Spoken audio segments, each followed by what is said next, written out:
फिर से एक नए वीडियो में। तो दोस्तों बिहार पुलिस के लिए जो रामबाण सेट चल रहा है उसका प्रैक्टिस सेट नंबर आज 2 लेकर हम आ चुके हैं। तो दोस्तों चलिए बिना देरी के हुए शुरू करते हैं। और दोस्तों आप लोग टेलीग्राम से भी जुड़ जाइएगा जिसका लिंक डिस्क्रिप्शन बॉक्स में दिया रहता है, वहाँ से आपको PDF मिल जाएगा।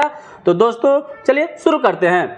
नेक्स्ट प्रश्न है कि ऑपरेशन अजय का संबंध किससे है। ऑपरेशन अजय का संबंध किससे है? तो इजराइल में फंसे भारतीयों को निकालने के लिए ऑपरेशन अजय चलाया गया था। अगला प्रश्न है कि वैश्विक भुखमरी सूचकांक 2023 में भारत का स्थान कौन सा है? तो यह 111वां है, 111वां है। अगला प्रश्न है कि P20 सम्मेलन कहाँ हुआ था? तो P20 सम्मेलन ये भारत में ही नई दिल्ली में हुआ है। और दोस्तों G20 जो शिखर सम्मेलन है, G20 शिखर सम्मेलन, अब इसका नाम G21 कर दिया गया है। ठीक है, G21 हो गया क्योंकि इसमें एक और सदस्य जो है संगठन एडिस अबाबा वो भी जुड़ गया है दोस्तों। ठीक है, तो इसका भी पूछे कि G21 का शिखर सम्मेलन भारत में 2023 में ही हुआ था। ठीक है, अगला प्रश्न है कि ब्रिक्स अंतर्राष्ट्रीय प्रतिस्पर्धा सम्मेलन का आयोजन किसके द्वारा किया गया? तो ब्रिक्स अंतर्राष्ट्रीय प्रतिस्पर्धा सम्मेलन का जो आयोजन किया गया था वह किया गया भारतीय प्रतिस्पर्धा आयोग के द्वारा। अगला प्रश्न है कि अंतर्राष्ट्रीय ओलंपिक समिति IOC के 141वें सत्र का उद्घाटन कहाँ किया गया? तो अंतर्राष्ट्रीय ओलंपिक समिति 2023-24 में 141वें सत्र का उद्घाटन मुंबई में किया गया। कहाँ किया गया? मुंबई में किया गया। मुंबई को भारत का वित्तीय राजधानी के नाम से भी जाना जाता है। नेक्स्ट प्रश्न है कि हाल ही में फेयर वर्क इंडिया रेटिंग्स 2023 में कौन शीर्ष पर रहा? तो फेयर वर्क इंडिया रेटिंग्स 2023 में बिग बास्केट रहा, बिग बास्केट शीर्ष पर रहा। अगला प्रश्न है कि शरद बारकोटोकी का हाल ही में निधन हो गया। तो दोस्तों ऐसा प्रश्न आपको जरूर एक पूछेगा दोस्तों, तो बारकोटिक और इंडेक्स वगैरह से और मुख्यालय से पूछे और जो प्रचार जो करता है एडवर्टाइजमेंट का उससे पूछे तो एक आपको करंट अफेयर्स में ऐसा प्रश्न रहेगा। तो शरद बारकोटोकी का हाल ही में निधन हो गया है। वह किस राज्य के पूर्व के मंत्री रहे थे? तो यह असम राज्य के रहे थे, असम राज्य के पूर्व के मंत्री रहे थे। अगला प्रश्न है कि केन बेतवा लिंक नहर किस राष्ट्रीय उद्यान से गुजरती है? तो केन बेतवा लिंक नहर जो है यह पन्ना राष्ट्रीय उद्यान से होकर गुजरती है और यह पन्ना जो है यह MP में, मध्य प्रदेश में है। अगला प्रश्न है कि प्रवासी भारतीय दिवस 9 जनवरी को मनाया जाता है। यह पहली बार कब मनाया गया? तो यह पहली बार 2003 में मनाया गया। और प्रवासी भारतीय दिवस इसलिए मनाया जाता है क्योंकि 9 जनवरी 1915 को महात्मा गांधी दक्षिण अफ्रीका से वापस लौटे थे। तो इसी के उपलक्ष्य में प्रवासी भारतीय दिवस 2003 से मनाया जा रहा है। अगला प्रश्न है कौन सा पुल असम में डिब्रूगढ़ को अरुणाचल प्रदेश में पासीघाट से जोड़ता है? तो डिब्रूगढ़ को अरुणाचल प्रदेश में पासीघाट से कौन जोड़ता है? तो यह बोगीबिल जोड़ता है, बोगीबिल पुल जोड़ता है। नेक्स्ट प्रश्न है कि बॉटनी शब्द की उत्पत्ति किस भाषा के शब्द से हुई है? तो बॉटनी शब्द की उत्पत्ति ग्रीक भाषा के शब्द से हुई है और बॉटनी का पिता थियोफ्रेस्टस को माना जाता है। नेक्स्ट प्रश्न है कि फाइकोलॉजी में किसका अध्ययन किया जाता है? तो फाइकोलॉजी में शैवाल का अध्ययन किया जाता है। वहीं पर माइकोलॉजी में कवक का अध्ययन किया जाता है। शैवाल का कोशिका भित्ति सेलुलोज का बना होता है जबकि कवक का कोशिका भित्ति काइटिन का बना होता है। विषाणु के अध्ययन को वायरोलॉजी कहते हैं। इसका खोज इवान ओस्की के द्वारा 1992 ईस्वी में तंबाकू के मोज़ेक रोग पर किया था। वहीं पर जीवाणु के अध्ययन को बैक्टीरियोलॉजी कहते हैं। नेक्स्ट प्रश्न है कि एक खगोलीय दूरी कितने प्रकाश वर्ष के बराबर होता है? तो एक खगोलीय दूरी 3.26 प्रकाश वर्ष के बराबर होता है। और अब एक प्रकाश वर्ष आपसे पूछ दे तो 9.46 गुना 10 के पावर 15 मीटर या 10 के पावर 17 सेंटीमीटर या 10 के पावर 12 किलोमीटर के बराबर होता है।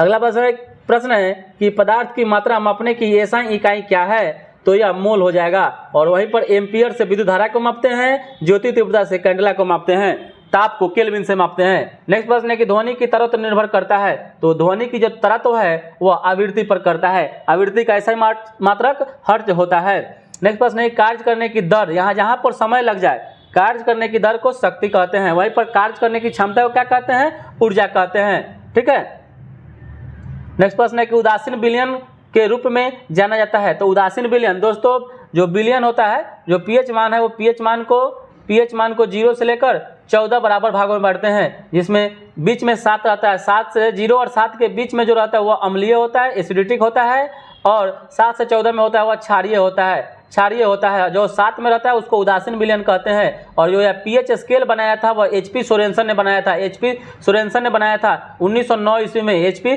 सोरेनसन ने 1909 में बनाया था। और दोस्तों आर्हेनियस के अनुसार अगर अम्ल के परिभाषा पूछे तो जल में घुलने पर जो H+ आयन देगा वह अम्लीय होगा और OH- आयन देगा वह उदासीन होगा। ये भी बात याद रखिएगा। अगला प्रश्न है कि अभिसारी लेंस को किस रूप में जाना जाता है? तो अभिसारी को उत्तल लेंस कहते हैं, वहीं पर अपसारी को अवतल लेंस कहते हैं।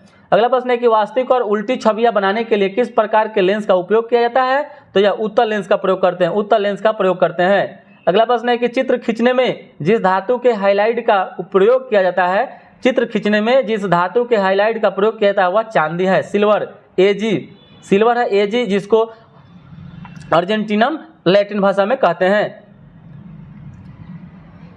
अगला प्रश्न है कि संगणकों के आईसी चिप प्रायः बनाए जाते हैं। तो कंप्यूटर को हिंदी में संगणक कहते हैं, जिसका आईसी चिप जो प्रायः सिलिकॉन का बना होता है। और आईसी चिप का मतलब होता है इंटीग्रेटेड सर्किट आईसी चिप। और इसका जो आविष्कार किया था जेएस किल्वी के द्वारा 1958 ईस्वी में किया गया था। और जो सिलिकॉन जो है यह अर्धचालक है, सिलिकॉन और जर्मेनियम याद रखिएगा दोस्तों। नेक्स्ट प्रश्न है कि लेजर बीम का उपयोग कहाँ होता है? तो लेजर बीम का उपयोग आंख की चिकित्सा में होता है, जिसमें कॉर्निया के प्रतिस्थापन में इसका प्रयोग ज्यादातर करते हैं। ऑप्शन नंबर सी बहुत ही सुटेबल इसका ऑप्शन है।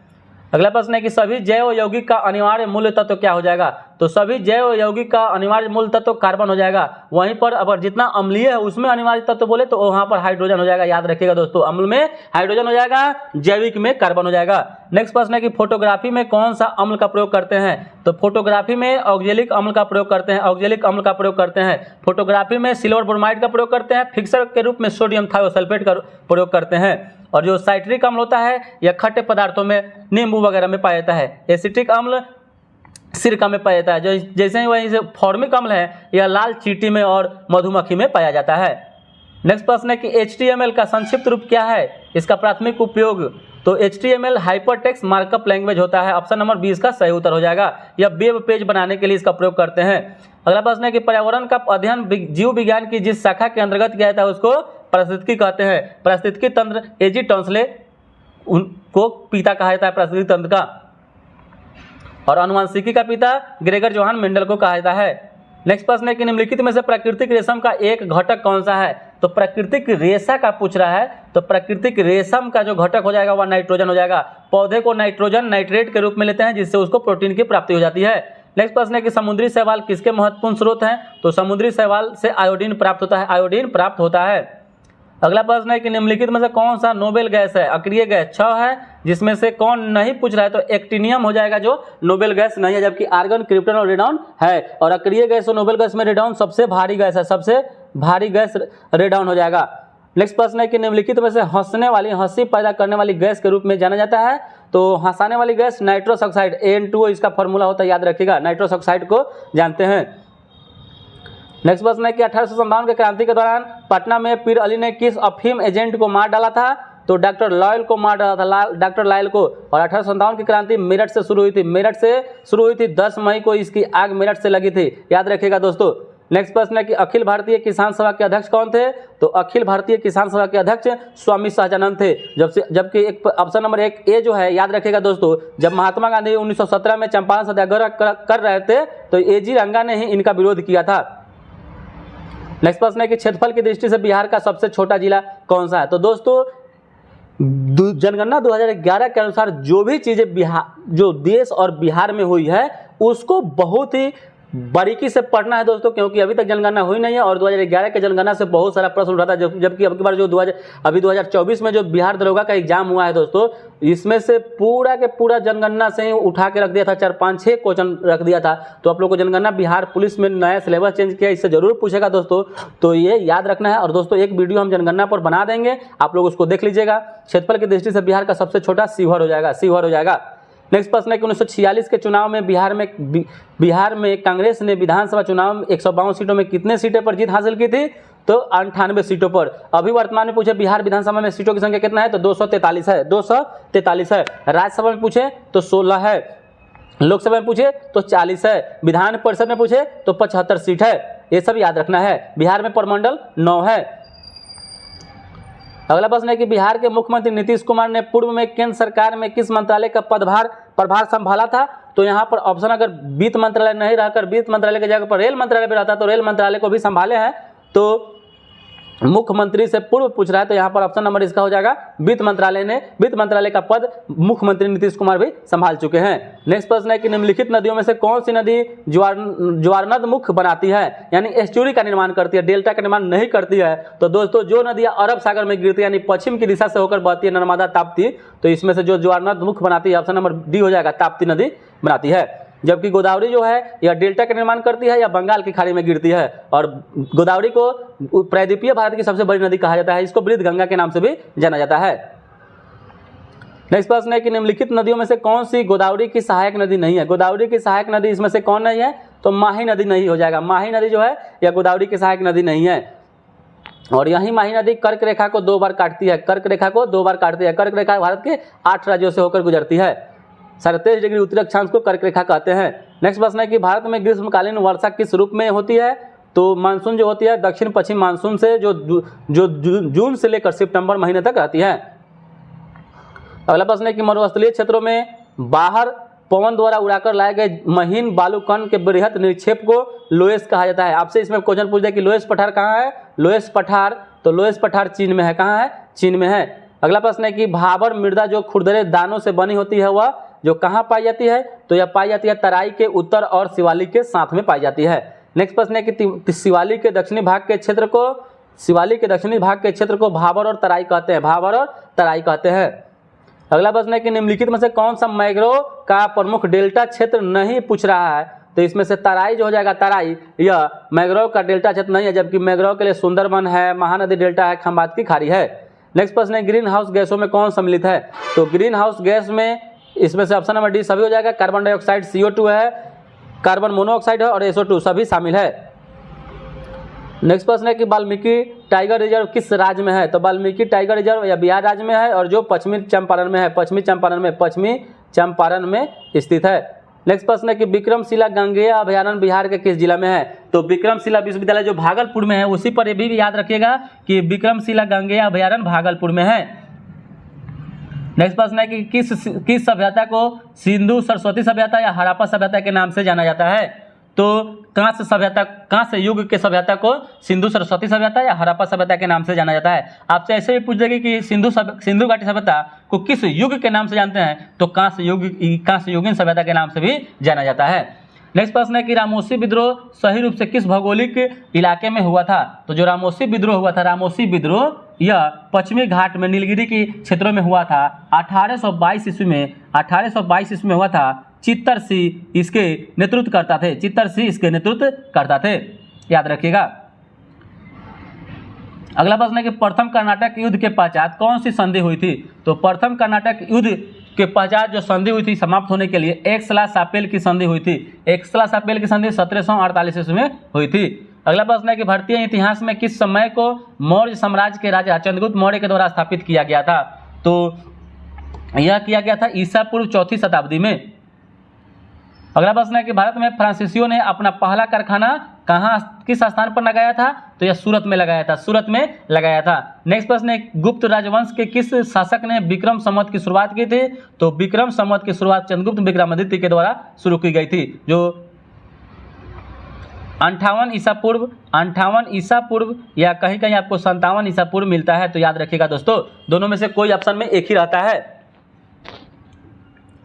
अगला प्रश्न है कि निम्नलिखित में से कौन सा प्रथम यूरोपियन व्यक्ति था जिसने भूक्षेत्र अर्जित करने के उद्देश्य से भारतीय राजाओं के झगड़े में भाग लेने की नीति प्रारंभ की थी, तो यह फ्रांसीसी था, डुप्ले। अगला प्रश्न है कुका आंदोलन की नींव पड़ी थी, तो कुका आंदोलन 1922 ईस्वी में या पंजाब में राम सिंह कुका के द्वारा यह आंदोलन चलाया गया था।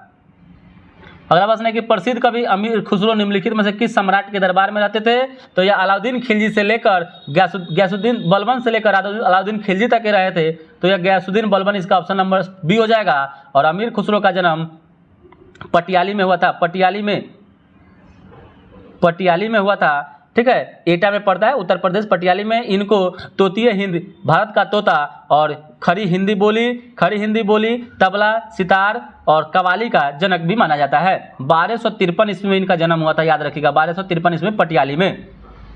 अगला प्रश्न है कि पागलपंथी विद्रोह वस्तुतः एक विद्रोह था। तो पागलपंथी विद्रोह जो था यह गारो का एक विद्रोह था। गारो खासी जयंतिया जो पाई जाती है मेघालय में, ठीक है, तो याद रखिएगा पागलपंथी विद्रोह वस्तुतः एक गारो का विद्रोह था। नेक्स्ट प्रश्न है कि मुगल प्रशासन के दौरान जिले का प्रमुख प्रशासक जो होता था वह फौजदार कहलाता था, फौजदार। अगला प्रश्न है कि भारत सरकार के द्वारा एकीकृत कर ढांचा जीएसटी को कब से लागू किया गया था। तो जीएसटी 2017 से 1 जुलाई 2017 को इसको लागू किया गया, ठीक है। और सबसे पहले अगर पूछे तो असम राज्य में इसको लागू किया गया था, असम राज्य में इसको लागू किया गया था दोस्तों। और जीएसटी यह भारत में कनाडा के मॉडल पर आधारित है, कनाडा के मॉडल पर आधारित है। सबसे पहले फ्रांस देश में 1954 में जीएसटी को लागू किया गया था। जीएसटी का मतलब गुड्स एंड सर्विस टैक्स, वस्तु एवं सेवा कर होता है। यह एक प्रकार का अप्रत्यक्ष कर है, एक प्रकार का अप्रत्यक्ष कर है, याद रखिएगा दोस्तों। यह 4 प्रकार से जीएसटी भारत में लगता है। नेक्स्ट प्रश्न है कि 1 रुपए के नोट कौन जारी करता है। तो 1 रुपए का नोट वित्त मंत्रालय जारी करता है। इस पर हस्ताक्षर वित्त सचिव का होता है, जबकि इससे ऊपर जितना भी नोट है वह आरबीआई जारी करता है और इस पर हस्ताक्षर आरबीआई का गवर्नर करता है।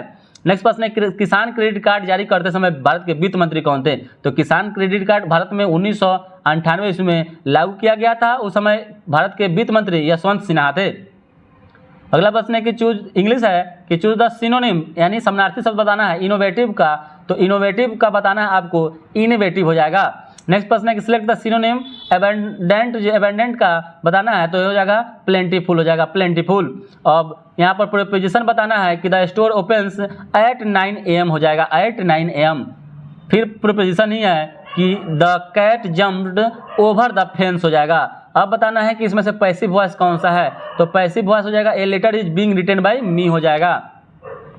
नेक्स्ट प्रश्न है कि आपको एंटोनिम बताना है, यानी विपरीतार्थक शब्द हैप्पी। हैप्पी मतलब खुश, तो सैड मतलब दुखी हो जाएगा। विक्ट्री एंटोनिम ही बताना है, विक्ट्री मतलब जीत, तो डिफीट मतलब हार हो जाएगा। अब बताना आपको ग्रामेटिकल एरर इसमें से कौन सा है। तो she sings beautifully, she plays the piano well, they are running quick नहीं होता है, आर के साथ क्या हो जाएगा रनिंग क्विकली हो जाएगा, यहाँ पर दे आर रनिंग क्विक हो जाएगा। ऑप्शन नंबर यही आपका क्या है, ग्रामेटिकल इनकरेक्ट है। नेक्स्ट प्रश्न है कि आपको बताना है कि she will have finished her assignment by tomorrow. तो यहाँ टुमारो मतलब क्या हो जाएगा, आने वाला कॉल। तो यहाँ पर कौन सा टेंस बताना है, आपको पहचानना है कौन सा टेंस है। तो यह तो बच्चा भी बता देगा, फ्यूचर टेंस है।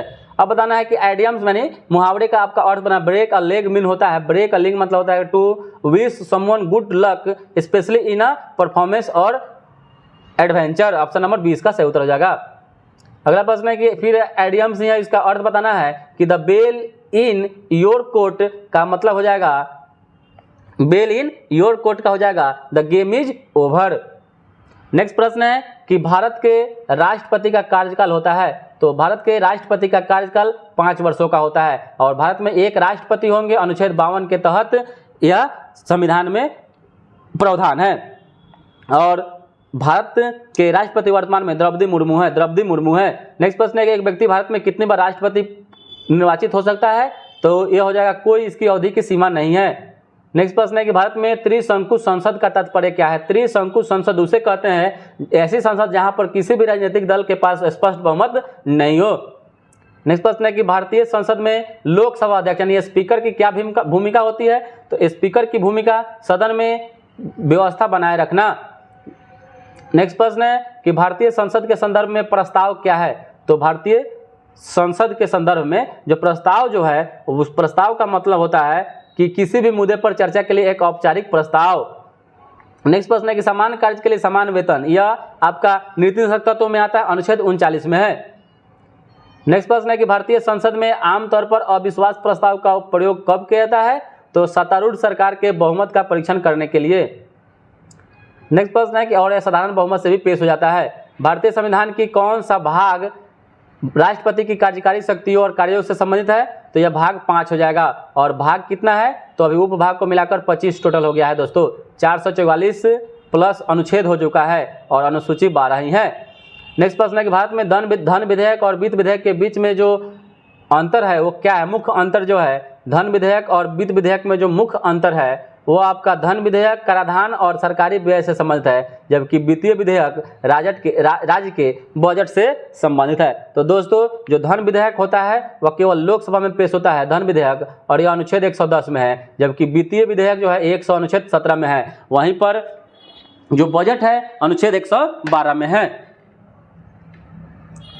नेक्स्ट प्रश्न है कि संसदीय कार्यवाही में व्हिप का उद्देश्य क्या होता है। व्हिप का जो उद्देश्य होता है वह क्या होता है, तो व्हिप के उद्देश्य का मतलब होता है कि यह वोटों के दौरान पार्टी अनुशासन और एकजुटता सुनिश्चित करता है।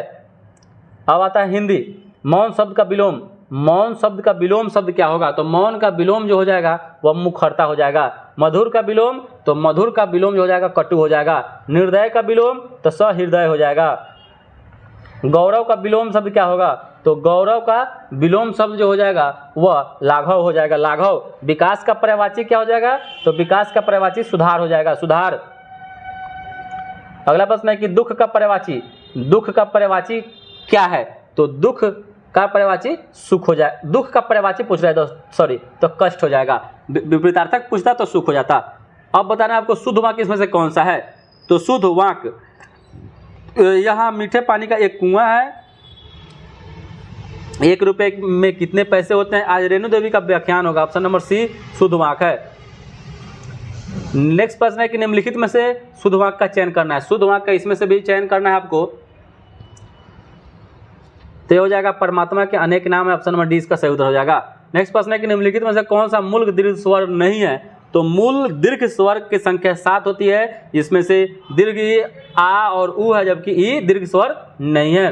नेक्स्ट प्रश्न है कि हिंदी में ध्वनियाँ कितने प्रकार की होती है, तो हिंदी में जो ध्वनियाँ होती है वह 2 प्रकार की होती है, 2 प्रकार की होती है। अगला प्रश्न है कि एक रेलगाड़ी जिसकी लंबाई 150 मीटर है, उत्तर दिशा में 144 किलोमीटर प्रति घंटा की गति से चलती है 250 मीटर लंबे एक पुल को, तो दोस्तों जानते हैं कि पुल को पार करेगा, पुल को प्लेटफॉर्म को पार करेगा, तो दोनों का लंबाई क्या होता है, जुड़ जाता है, तो 150, 250, 400 हो जाएगा। 400 को 144 से करेंगे तो आपको यहाँ पर 18 हो जाएगा, यहाँ 5 किलोमीटर प्रति घंटा बदल दीजिए, तो यहाँ पर 8 मरतबे कटेगा, 8 × 40 का 400, 10 सेकेंड में पार कर जाएगा। नेक्स्ट प्रश्न है कि ए किसी काम को 12 दिन में, तो ए जो है वह 12 दिन में कर रहा है, बी उसको 8 दिन में, टोटल काम 24 हो जाएगा। ए 3 के स्पीड से करेगा, 2 के स्पीड से करेगा या 3 के स्पीड से करेगा। अब कह रहा है कि बी अकेले, तो बी अकेले यानी अंतर कितना हो जाएगा, सॉरी, और ए और बी दोनों मिलकर है, ए और बी दोनों मिलकर है 3, तो ए बी अकेला 1 यानी 1 के हिसाब से 24 काम को करने में उसको 24 दिन लग जाएगा।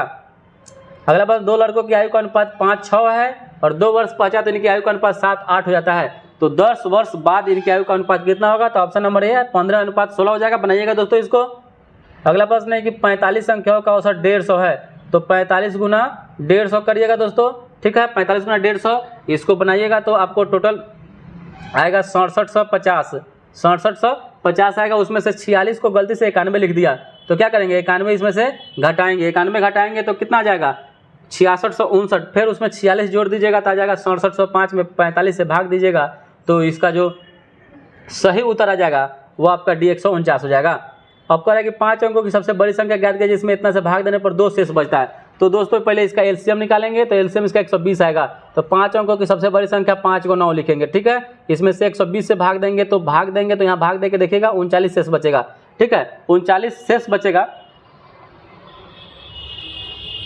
39 इसका, इसमें से क्या हो रहा है 39, फिर उसमें से 39 घटा के उसमें क्या करेंगे, उसमें 2 जोड़ देंगे तो क्या हो जाएगा 3962 हो जाएगा। ऑप्शन नंबर डी इसका सही उत्तर हो जाएगा। अगला प्रश्न है कि एक व्यक्ति का 20 रुपये के मूल्य के शेयर पर 9 लाभांश मिलता है, तो वह अपने 12% ब्याज चाहता है अपने धन पर, तो 12% ब्याज चाहता है, तो 12% ब्याज चाहता है, तो उसका क्या होगा 20 पर उसको 9 लाभांश मिलता है, तो 20 पर 9 लाभांश मिलता है, तो 12% ब्याज चाहेगा तो 3 × 9 3 × 12 4 × 5 20 यानी 15% शेयर का भाव हो जाएगा।